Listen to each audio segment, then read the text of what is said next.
All right, let's jump right into this explainer. Today we're unpacking this really fascinating video of a chat dialogue between two people, James and Ether Eyes. And what they do in this digital exchange is completely reframe the book of Jonah. Look, if you're like most of us, you probably just remember Jonah as that simple childhood fable. You know, the guy who gets swallowed by a giant fish. But as we watch this conversation play out, we're going to see how it's actually this incredibly complex, intricately woven literary masterpiece. So watching this chat log, the whole investigation kicks off when James types out this wonderfully intuitive question. What happened to Jonah after the whale part of the story? He hits the nail on the head here, realizing something super crucial. That famous sea creature, that is not the climax of the story. It's literally just the beginning of the journey. And Ether Eyes writes back, pointing out a brilliant structural fact.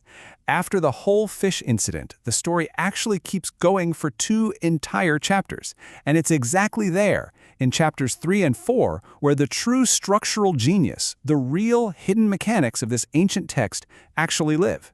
So let's get into section 1, fleeing from certain mercy. We're going to take a look at Jonah's true motives here. To see how this dialogue builds a completely different picture of Jonah right from the get-go, we can actually trace his exact steps. God calls him while he's hanging out in his hometown of Gath-Hepher, right? He tells him to go to Nineveh. But what does Jonah do? He immediately travels down to the port of Joppa and boards a ship heading to Tarshish. Now, Tarshish is in the exact opposite direction of Nineveh. I mean, there is no hesitation here, absolutely no negotiation. He just instantly bolts the other way. So, the really big question is, why did he run? Well, in chapter 4, Jonah gives his own retroactive testimony, and guys, it is a total bombshell. He didn't flee because he was terrified of the brutal Assyrian Empire, not at all. He fled because his theology was absolutely perfect. He literally tells God, "I knew that you are a gracious God." He knew for a fact that God would forgive Nineveh if they repented, and he was running away from that exact merciful outcome. He absolutely did not want them to be saved. And honestly, this totally flips how we view the whole ocean sequence. Because Jonah was fleeing, God sends this massive storm. But the fish wasn't the punishment sent to attack him. It was actually a rescue operation. The text shows it only arrived after Jonah voluntarily offered to be thrown overboard, just to save the innocent sailors on that ship. Which brings us to part 2, the unwitnessed descent. We're going to look at a really striking textual asymmetry here. As we follow Jonah down into the water, we uncover this huge contrast. In the video of their chat, James probes a bit further, asking this really perceptive, almost childlike question. Does the text give us the exact same vivid, visual details when Jonah comes back up to the surface as it does when he goes down? And the answer brilliantly illustrates the asymmetry. On the descent, the text gives us multiple verses of intense spatial narration. We're talking about currents, the deep surrounding him, seaweed wrapping around his head, sinking all the way down to the very roots of the mountains.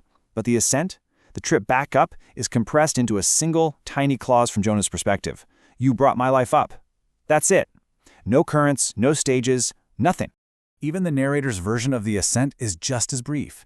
It essentially boils down to God commanding the fish to just deposit Jonah onto dry land. So what we have is a fully witnessed, highly detailed descent paired with an essentially unwitnessed, totally compressed ascent. It perfectly mirrors the experience of someone waking up after being completely unconscious for the trip back to the surface. All right, section 3, 1 sentence, 2 meanings. Once Jonah is finally deposited on dry land, he makes the trek to Nineveh. But when he finally arrives, the actual message he delivers is startlingly short. Jonah's entire prophetic payload, the warning that triggers this massive, unprecedented, citywide response from the king all the way down to the livestock, consists of exactly 5 Hebrew words. Just 5. But man, those 5 words are incredibly dense. The very last word of his sentence is napachet, and this word carries a brilliant double meaning in ancient Hebrew. It can mean to be violently overthrown, think Sodom and Gomorrah, but it can equally mean to be turned around or completely transformed. So Jonah's prophecy comes true no matter what happens, whether the city is destroyed by fire or transformed by a massive change of heart. That grammatical ambiguity is just mind-blowing. It essentially encodes a voluntary yes right into the transmission itself. The outcome wasn't forced by the words. It was left entirely up to the hearers. The receiver's consent, their voluntary repentance, is what actually determines which version of the prophecy lands. As the chat continues, Ether Eyes drops another wild textual connection into the thread. The name Jonah, or Yonah in Hebrew, literally translates to dove.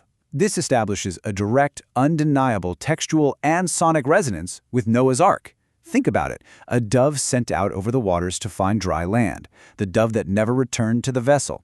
It is an ancient motif perfectly repurposed right here. Moving right along to part 4, the ancient Babel connection. Let's look at the geopolitical origins of Nineveh itself. Following this thread of ancient biblical resonances, James asks about the founders of this city receiving the 5-word broadcast.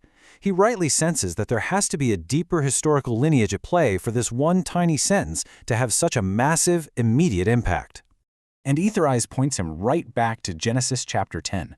The text traces Nineveh's origins straight back to the immediate post-flood generations. Whether it was built by Nimrod or Asher, translations debate that a bit, it is directly tied to the lineage and the kingdom-building projects of Babel. There is a straight textual line from the Tower of Babel right to the foundations of Nineveh. So what this Babel connection implies for our story is just fascinating. Remember, Babel was the site where humanity's language was scattered and communication broke down. So Jonah's mission suggests this beautiful reversal. It's a test case of a single sentence, spoken in a single language, landing successfully across that ancient linguistic scattering and being universally understood and accepted by an entire city. Finally, we reach section 5, an unanswered question. This brings us to the conclusion of the text, which features one of the most unique and provocative literary mechanics in all of ancient writing. Even after the city repents and is saved, Jonah remains furious. He's so angry that mercy was extended to his enemies. To challenge him, God provides this plant to give Jonah shade, then destroys it, making Jonah ridiculously angry, throwing a complete tantrum over a dead plant.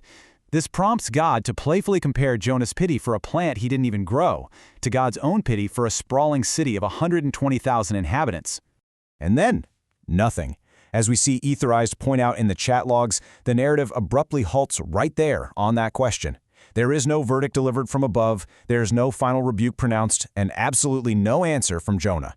The text just stops, completely mid-conversation. It is brilliant.